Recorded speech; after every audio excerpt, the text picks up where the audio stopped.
ప్రస్తుత రోజుల్లో ఏ వస్తువు చూసినా కల్తీనే. తేనెలో అయితే ఎన్నో రకాలు వస్తున్నాయి. కొంతమంది పుట్ట తేనె ఒరిజినల్ అంటే చెట్టు నుంచి తెచ్చిన తేనె మంచిదంటారు. అసలు ఒరిజినల్ తేనె ఎలా గుర్తించాలో తెలియాలంటే ఈ వీడియో చూడాల్సిందే. ఎక్కువ మంది ప్రజల్లో ఉన్నది ఏంటంటే తేనె మీద చాలా అపోహలు ఉన్నాయండి.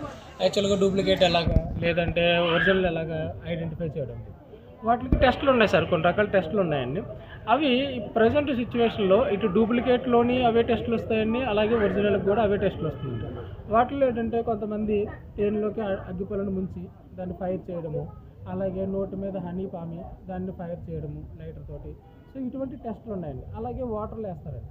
వాటర్లో వేసినప్పుడు హనీ వేసి, ఒక స్పూన్ హనీ వేసి వాటర్ ప్లేట్లో జస్ట్ మనం ఆ వాటర్ని కొద్దిగా ఈ విధంగా సర్క్యులేట్ మనకి ఏంటంటారు క్లాక్ వైజ్లో మనకి దాన్ని రొటేట్ చేస్తే వాటర్ని కింద హనీలో మీకు ఎక్సాగాన్స్ వస్తాయండి. ఎక్సాగాన్స్ మీకు కనిపిస్తూ ఉంటాయి. సో అది కూడా వన్ ఆఫ్ ది టెస్ట్ అండి. ఇవన్నీ కూడా అటు డూప్లికేట్కి వచ్చేస్తున్నాయి, ఇటు ఒరిజినల్కి వచ్చేస్తున్నాయండి. సో మనం ఇప్పుడు ఒరిజినల్ ఎలాగ ఐడెంటిఫై చేయాలి అంటే కనుక, ఇప్పుడు ఏదైనా ఒక వస్తువును కొన్నామంటే దాన్ని వాడుతున్నప్పుడు మాత్రమే దాని యొక్క వాల్యూ కానీ దాని యొక్క క్వాలిటీ కానీ తెలుస్తుంది. సో అలాగే ఇప్పుడు హనీ కూడా సేమ్ అదే సిచ్యువేషన్కి వస్తుంది. సో హనీలో ఎప్పుడేంటంటే మనం తీసుకున్న హనీ ఏదైతే ఉందో అది ఒరిజినల్ అయితే కనుక దానికి కొన్ని ప్రాపర్టీస్ ఉన్నాయి. సో కొంతకాలం దాన్ని వాడకుండా, లేదంటే కంటిన్యూ వాడకుండా ఎక్కువ రోజులైనా సరే దాని పైన హనీకి పైన ఒక వ్యాక్స్ లేయర్ కడుతుంది. సో దాంతోపాటు మీకు ఆ వ్యాక్స్ లేయర్ పైన ఒక క్రిస్టలైజ్ వస్తుంది అన్నమాట. క్రిస్టలైజ్ కడుతుందండి, అది ఒరిజినల్ హనీ సార్. సో మనకి కిందకి సెటిల్ అవ్వడం కానీ ఇటువంటివి ఏమి ఉండవండి ఒరిజినల్ హనీలో. మీరు ఈరోజు పట్టుకెళ్ళిన హనీ ఎలాగైతే ఉందో అది 1 year అయినా లేదంటే 10 years అయినా సరే సేమ్ అలాగే ఉంటుందండి. హనీ అన్నది నాట్ ఎక్స్పైర్ డేట్ ఉంటుంది సార్ దానికి. అలాగే ఇప్పుడు మేము ఫార్మింగ్ చేస్తున్నాం సార్. హనీ బీ ఫార్మింగ్ చేస్తుంటే దీంట్లో కూడా చాలా మందికి చాలా అపోహలు ఉన్నాయి.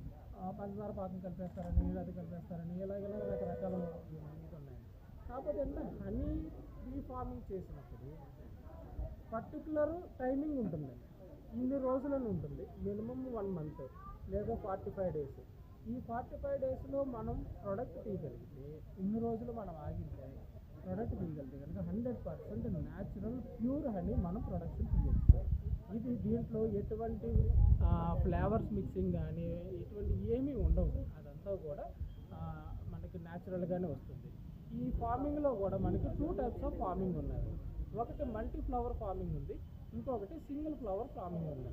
మల్టీ ఫ్లవర్ ఫార్మింగ్ అంటే తీసుకెళ్ళి పంట పొలాల్లో పెట్టేవాడు. సో అలా పెట్టడం వల్ల ఏంటంటే అక్కడ ఉన్న హనీ బీస్ మొత్తం ఆ సరౌండింగ్ ఏరియాలో ఉన్న అన్ని ఫ్లవర్స్ నుంచి హనీ కలెక్ట్ చేసుకుంటుంది. సో అలా కలెక్ట్ చేసుకున్న హనీని దాన్ని మల్టీ ఫ్లవర్ కలెక్షన్ అంటాం అన్నమాట. అలాగే సింగిల్ ఫ్లవర్ అన్నది ఏంటంటే ఒక పర్టికులర్ ఫ్లవరింగ్ సీజన్ ఉన్నప్పుడు ఆ తోటల్లో, ఇప్పుడు సపోజ్ మామిడి తోటలు వస్తాయి, నెక్స్ట్ మామిడి పూత వస్తుంది.